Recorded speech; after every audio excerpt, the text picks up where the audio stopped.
It's time for DJ Rocky's Secret Files.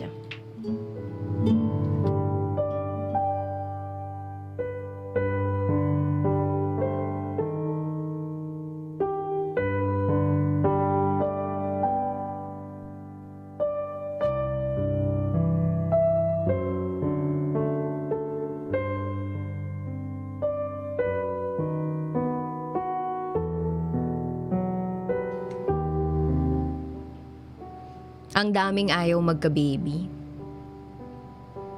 Pero nagkakaanak. Tapos ako na gustong magkaanak. Ako pang nawalan.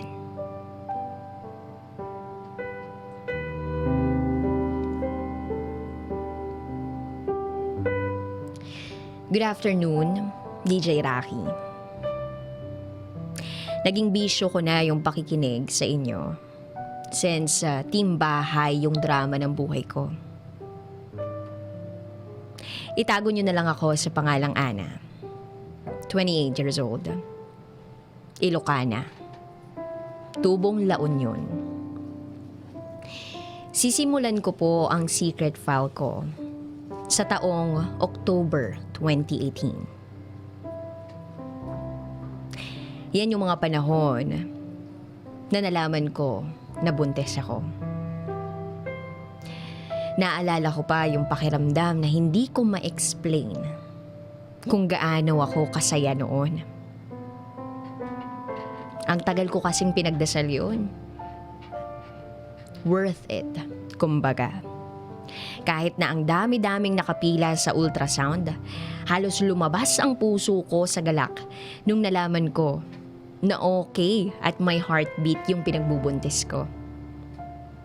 8 weeks pregnant na pala ako noon. Excited na din yung partner ko. Una pa lang daw alam na niya na buntis na ako. At grabe yung pasasalamat namin sa Diyos. Ang weird nga kasi nung nalaman ko na buntis ako, dun palang nag-react yung katawan ko sa paglilihi. Ganun pala yung feeling pag naglilihi ka, no? May iyak ka, may inis ka, matatawa ka, nakakaloka. Ang hirap din palang maglihi ng sobra. Nahihirapan man ako noon, pero pumapasok pa rin ako sa trabaho. Kasi mahirap na. Tsaka birth season yun. Maselan ako maglihi, kaya yung mga pagkain na hinahanap ko, hindi nila season. Kaya sobrang mahal din. Doon nga nauubos ang sahod ko Kabibili ng mga prutas na sobrang mahal. Habang patapos ang first semester ng pagbubuntis ko, palala ang paglilihi ko.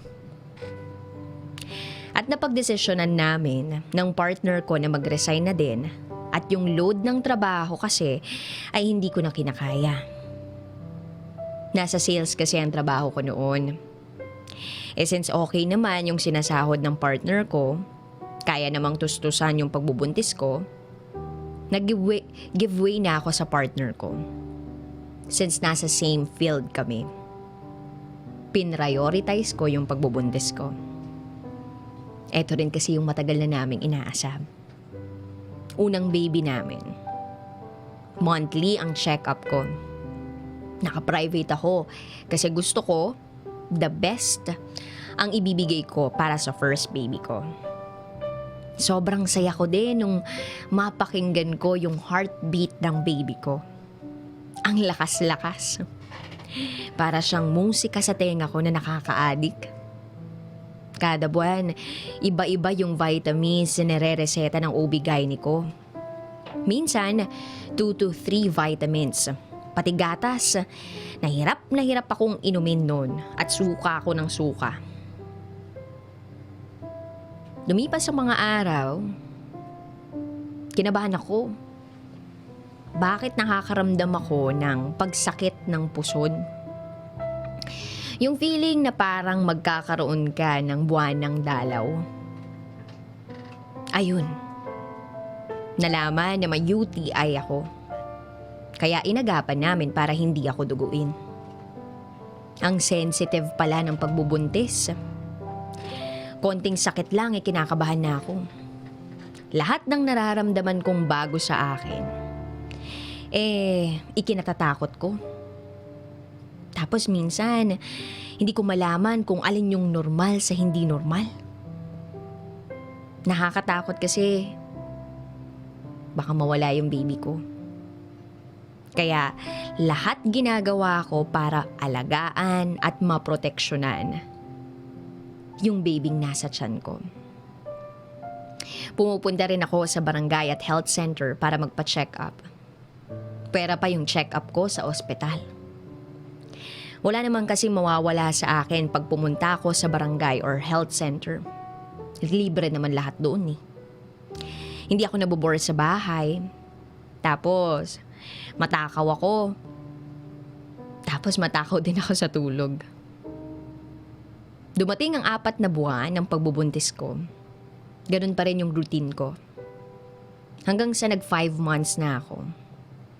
Nang kulitin ako ng partner ko kung pwede na raw naming malaman ang gender ng baby. Noong una, hindi namin nalaman yung gender ni baby. Kasi naburingan nata sa kahihintay yung baby sa loob ng tiyan. Mahaba yung pila sa ultrasound ng ospital. Hanggang sa dumating na yung 6 months ko. Nagpasya kami ng partner ko na mag-iba ng OB-GYN. At ewan ko ba, pero hindi ko na-feel yung OB ko. Nagtanong-tanong ako noon sa mga friends ko na kasabayan ko na nagbubuntis kung kanino sila nagpapacheck up. Since iisa naman yung sinasabi nila, pumunta na lang kami sa clinic niya. Mahaba yung pila doon sa clinic niya. And then nung turn na namin na tinawag na yung name namin, dali-dali kaming pumasok. At kinausap ko na nga yung bagong OB-GYN ko. Interview dito, tanong doon. At nung natapos na, tinanong ko si doktora kung pwede na naming malaman yung gender ng baby. Since nag-okay naman siya, at 6 months na din yung tiyan ko. Nagra-rant pa nga ako kay doktora nung nagpa-ultrasound ako nung 5 months na gusto naming malaman yung gender ng baby ko. Hindi daw nakita sa ospital, sabi ko. Tinawanan pa niya ako. Maganda yung naging usapan namin nung bago kong OB-GYN. Andyan pa rin yung nagbabawal siya ng pagkain para hindi daw ako mahirapang mag-ire. So ayun nga, nung sineset up niya na yung ultrasound, pinahiga na niya ako at ang daming nilagay na gel sa tiyan ko. Ewan ko, nung oras na yun nanginginig yung buong katawan ko. Siguro sa excitement na malaman namin na sa wakas malalaman na namin yung gender niya. O dahil lang siguro malamig yung aircon. So eto na nga. Halos napakadaming ikot pa ni doktora bago ipakita sa amin ang gender ng baby ko. May tinuro siya sa monitor na parang maliit na arrow. At ayun, baby boy.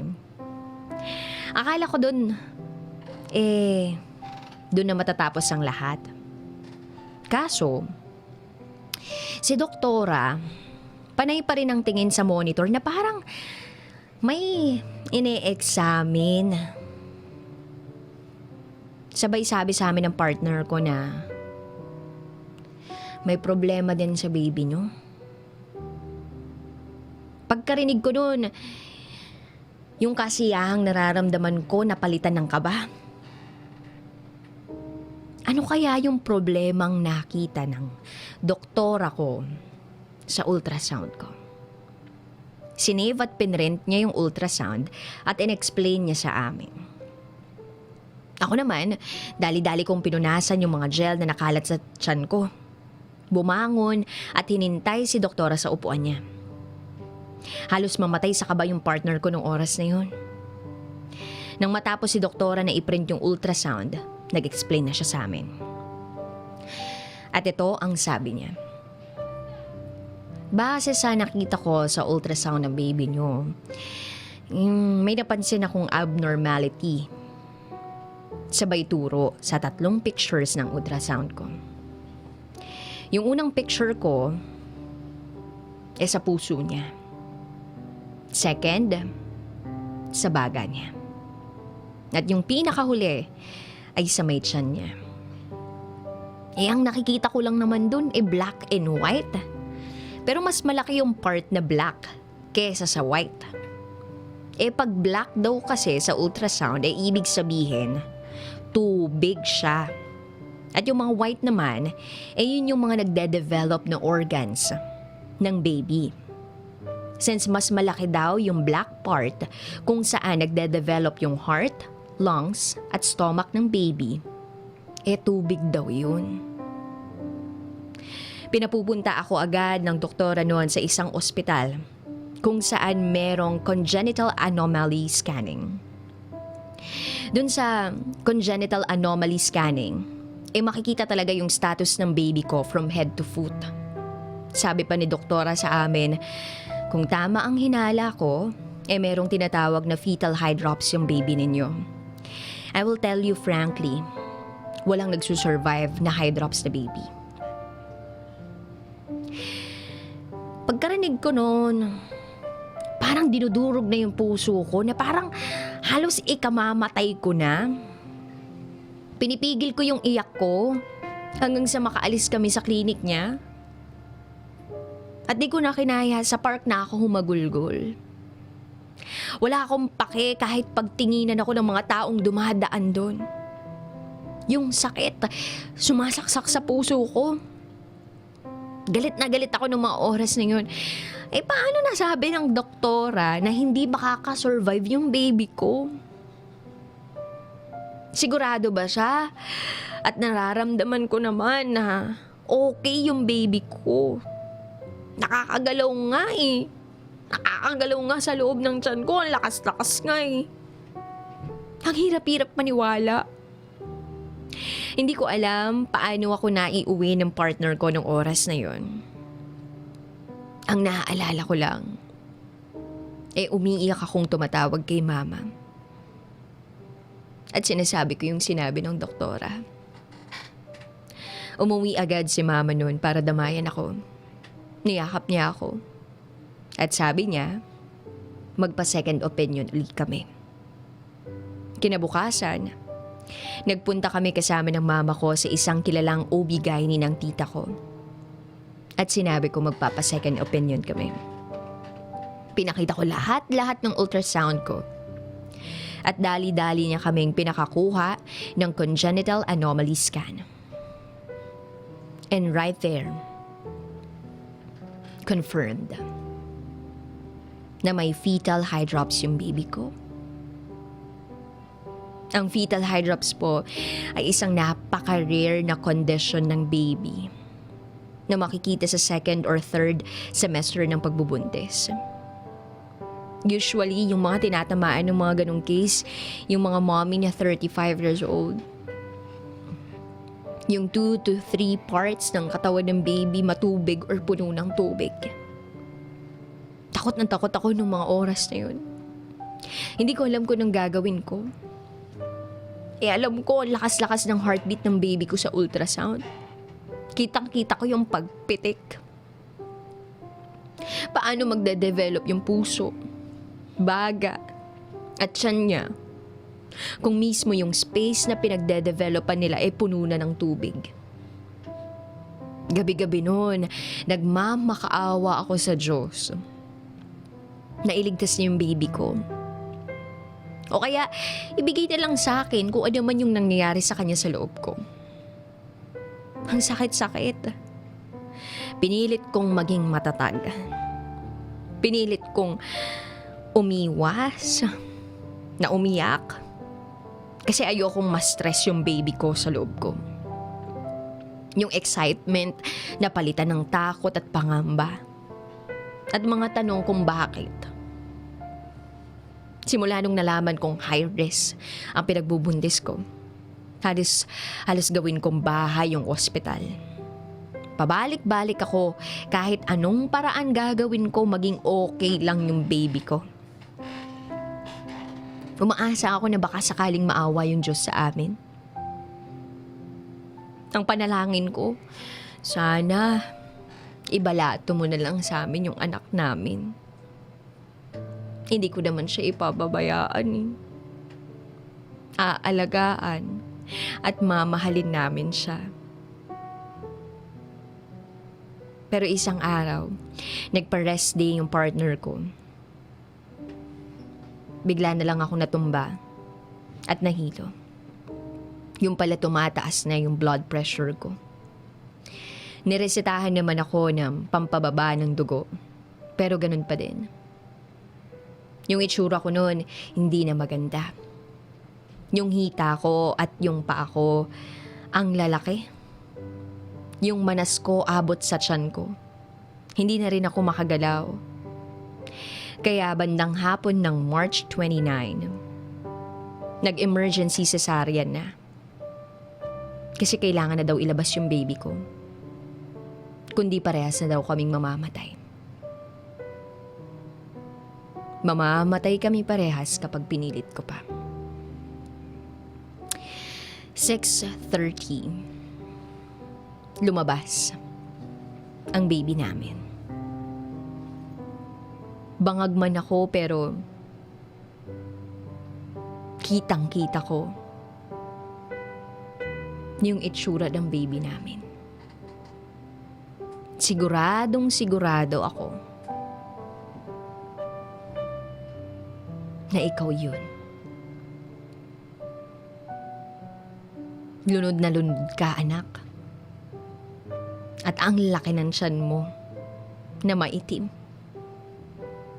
After kitang makita, tinanong ng pedya yung pangalan mo at sinabi kong, Aziel. Aziel ang name mo, nang ibig sabihin ay God is my strength.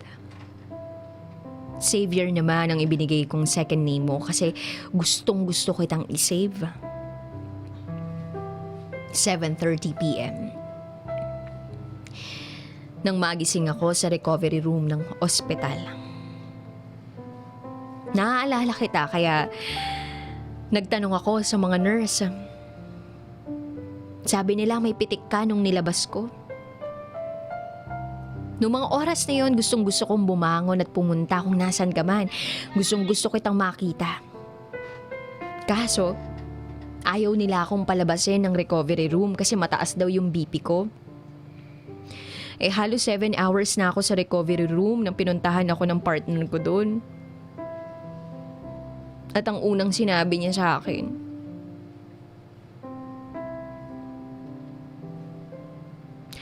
wala ka na daw.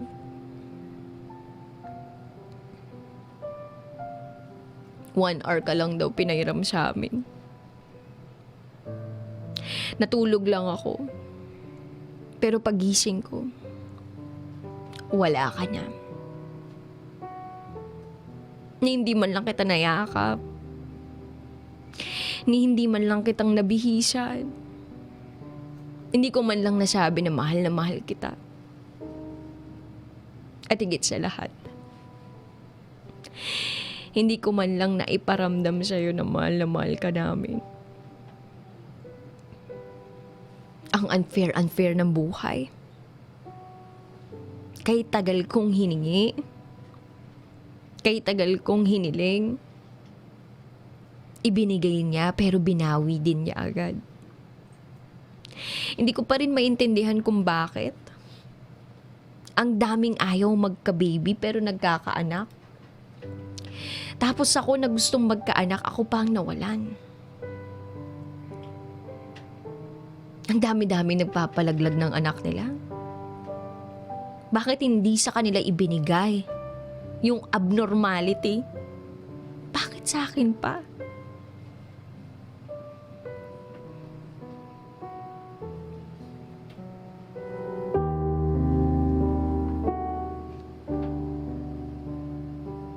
Muli ako si Ana. And this is my secret file.